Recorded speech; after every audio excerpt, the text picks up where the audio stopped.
Good evening, pre-calc class. As you've already checked your answers from today's assignment, which was to finish worksheet 5.2, we're going to kind of jump into lesson 3. So we're going to start getting a little bit deeper with trigonometry and kind of evaluating why we do sine, cosine, tangent, cosecant, secant, and cotangent.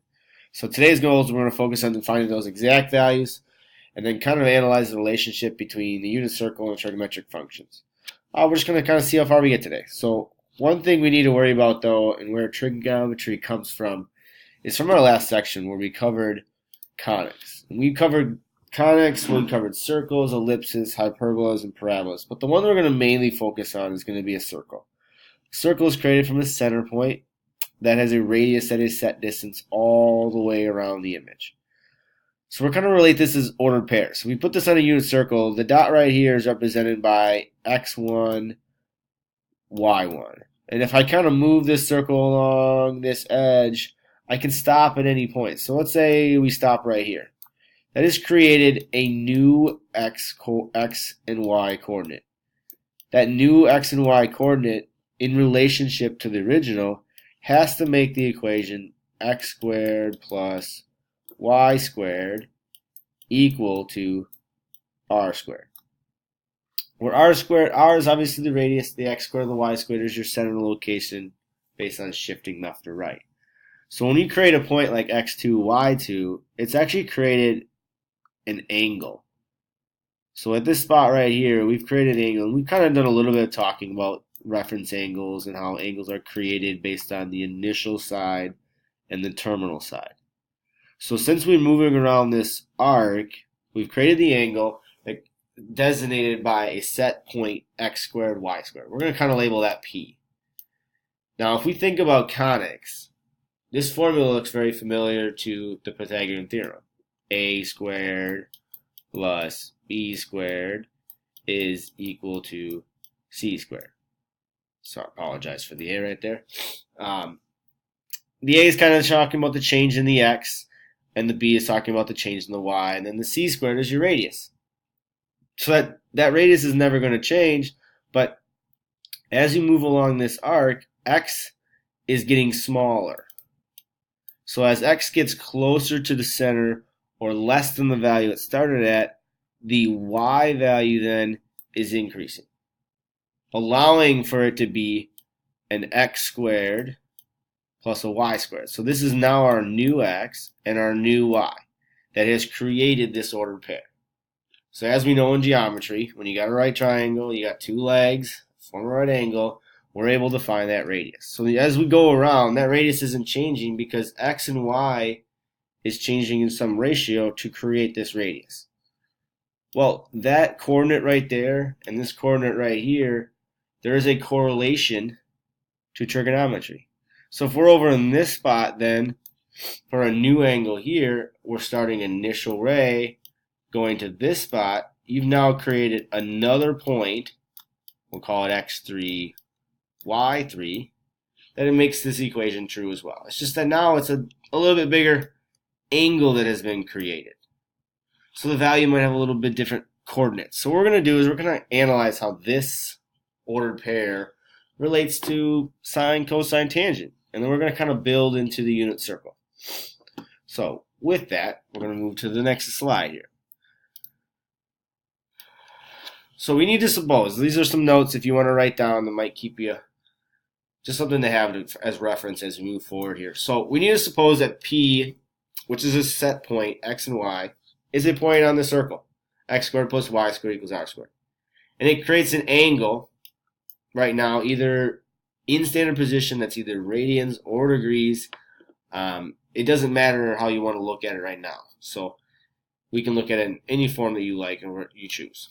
But key reminders is that since all of that is true, we now have 6 trigonometric functions that we can correlate with ratios to. Since we know this is an x, this distance right here is represented by x, and this distance right here is represented by y, we now have a relationship between x, y, and that radius r based on the angle that's given. Or in this case, since this angle is over in quadrant 2, it would be the reference angle.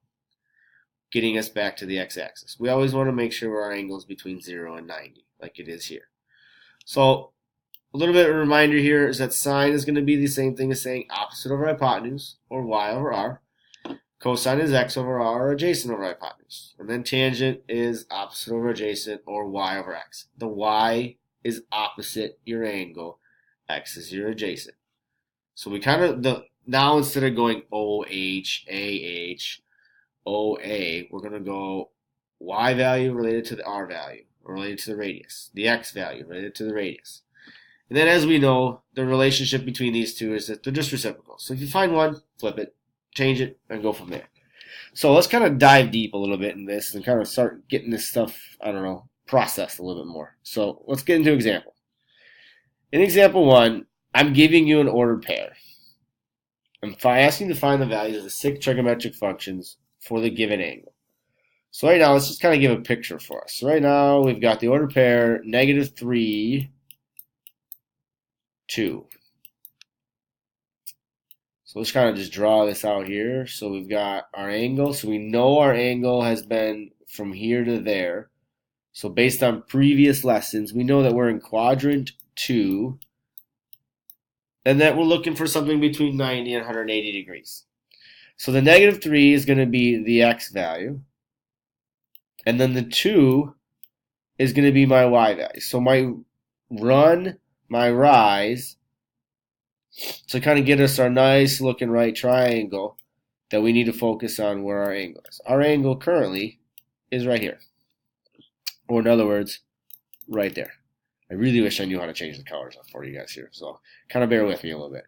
So we've got 2 is going to be the rise, -3 is going to be the run, and we need to keep in mind, again, that we are in quadrant 2. So in order to find sine, cosine, tangent, we need to have all 3 sides. So we have the O, we have the A, now we need the H, or in most cases we're going to call the radius. So we take 2 squared plus -3 squared, and you get r is equal to the square root of 13. Just the Pythagorean theorem to get that radius. And now, since we have our angle, this is where everything starts. You're going to tell me sine is equal to 2 over the square root of 13. And then your cosecant is going to equal the square root of 13 over 2. Opposite over hypotenuse. Cosecant, hypotenuse over opposite. Cosine is going to be -3 over the square root of 13.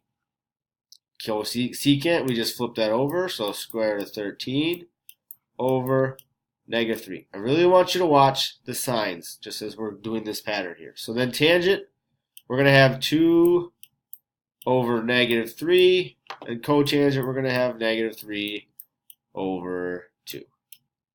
You have just given me the 6 trigonometric functions for this angle that is created by the ordered pair -3, 2. And because of this ordered pair, we know that we're in quadrant 2, which means the angle's got to be between 90 and 180, or pi over 2 and pi.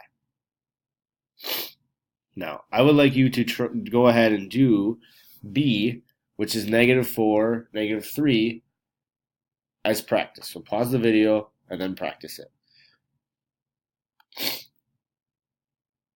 So kind of get us a picture here. Now that we're back, we're going to go -4. So I'm going to draw my line. We're going to go -3, which is my y value. So I'm down, I'm thinking quadrant 3. So knowing a little bit about the quadrants, how it goes quadrant 1, quadrant 2, quadrant 3, quadrant 4.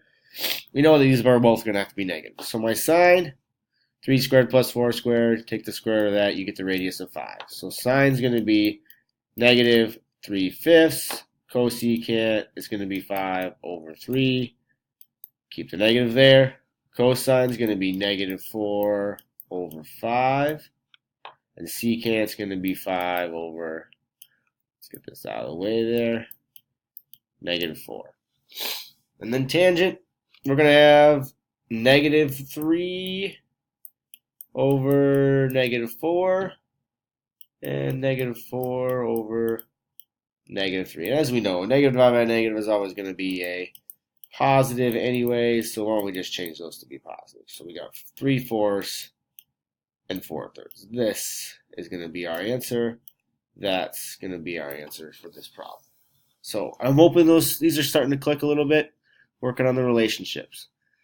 Now, as we transition here in the next slide, the most important one for today, as we focus on quadrants, we know that this is quadrant 1, this is quadrant 2, this is quadrant 3. And then we've got quadrant 4. Now, as we think about before, like back in algebra and a little bit of algebra 2, we focus on signs. So like we knew in quadrant 1, everything was positive. Positive x, positive y. And then in quadrant 2, only thing that changed was the x value became negative and the y value became positive.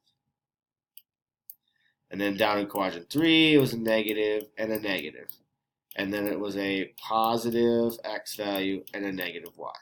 This whole idea with these sign analysis is going to show the pattern that sine, cosine, tangent, cosecant, and secant, and cotangent follow. So as you're going to see here is that everything is positive in quadrant 1, and the only thing that's positive in quadrant 2 is going to be my y value. There is no positive. The only thing that's going to be positive here, which we'll see here shortly, is going to be tangents. And then in the back value here, the only thing that's going to be positive is going to be my x values. So we have all of them. We have the y value, we have tangent, and then we have the x value. Now, what happens is, as we do ordered pairs, if you notice, sine was positive here, positive. We were in quadrant 2, sine was positive. And the only value that sine was positive was the y value. If you look at cosine, cosine was negative in both examples. Well, where is cosine negative? We already know we're in quadrant 3. Cosine is negative. Sine was negative, but the sine was positive here, so therefore, cosine is going to be my x values. And then my tangents were both negative in this one, and we were in quadrant 2, or it was positive in this one, and we were in quadrant 3. So when you take these two values and divide them, you are finding the tangent value. So the tangent value is going to be y divided by x, or sine over cosine, which leads me into this slide. I'm hoping you're kind of grasping this idea, but this next slide is going to kind of help you out a little bit. Let's just clean this up a little bit for you guys. So here we go. Actually, I want you guys to practice these two problems. I will post these answers on Classroom. I'm not going to put them on the video here. I kind of just want you to practice first and get your answers, and then look on Classroom and say, hey, am I doing this right? Apologize. This whole idea here should actually be going to slide 8 here. So the key concept is what quadrants is sine theta, cosine theta, and tangent theta values, positive and negative values. So when we look at sine, sine is pertaining to the y values, and cosine is pertaining to the x values, and tangent is the relationship of y over x. In other words, opposite over adjacent. So sine is always going to be positive when the y values are positive. So sines will always be positive in quadrants 1 and 2. And then they'll be negative in quadrants 3 and 4. Where cosine follows the x pattern. So x is positive in quadrant 1, and x is positive in quadrant 4. Where it's negative in quadrant 2 and quadrant 3. And tangents, because it's y over x, we're taking this value divided by that value. Well, positive divided by positive is a positive. So quadrant 1, all three of them are going to be positive. Quadrant 2, a positive divided by a negative is a negative. So quadrant 2 for tangent will be negative. Negative divided by negative is a positive. And then negative divided by a positive is a negative. So therefore, tangents are going to be opposite. If it's an odd quadrant, it's positive. If it's an even quadrant, it's negative. Due to time constraints, I'm only going to have 15 minutes on the screencast. So this is my end of the first screencast. I'm going to pick up for the next screencast from right here. So you'll have to click on the next link to see the next one. I'm hoping everything is going well. Feel free to email me questions or whatnot. So like I said, I'm going to save this one. We're going to go on to the next screencast. All right, hang in there. I'll be right back.